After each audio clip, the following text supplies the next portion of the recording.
நான் அடிக்கிறது 6 இல்ல, ஒவ்வொரு போலருக்கும் எச்சரிக்கை மணி. அபிஷேக் சர்மா ரீசெண்டா நடந்த ஒரு பாட்காஸ்ட்ல Indian T20 star batsman Abhishek Sharma என்ன சொல்லியிருந்தாருன்னா, back to back IPL successful சீசனுக்கு அப்புறமா 2024ல இந்தியன் T20 டீம்ல எனக்கு வாய்ப்பு கிடைச்சது.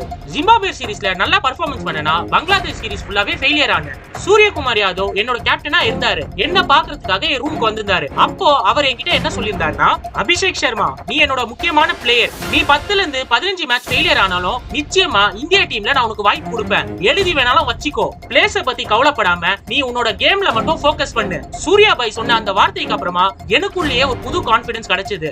நான் இங்க என்னோட பர்சனல் ரெக்கார்ட்ஸ் விளையாடுறதுக்காக வரல, இந்தியா டீமை ஜெயிக்க வைக்கிறதுக்காக வந்திருக்கேன். எல்லார் பிளேயரோட ஸ்டைல்ஸ் மாதிரியும் என்னோட ஸ்டைலும் இருக்க கூடாது. நான் என்னோட பேட்டால மட்டும் தான் பதில் சொல்லணும், அதுமே சிக்ஸஸால மட்டும் தான் பதில் சொல்லணும். அதுதான் என் மைண்ட் ஃபுல்லா ஓடிட்டு இருந்தது. பால பார்த்து கிளீனா ஸ்ட்ரைக் பண்ணேன். நான் இருக்கிற வரைக்கும் போலர்ஸ நடுங்க வச்சேன். என்னோட பேர் ஸ்கோர் கார்டுல வரணும்னு சொல்லி விருப்பப்படல, ஆனா ஹெட்லைன்ஸ்ல வரணும்னு சொல்லி ஆசைப்பட்டேன். இப்போ இந்தியாவோட எமர்ஜிங் T20 பேட்ஸ்மேனா வந்து நான் நிக்கிறேன்.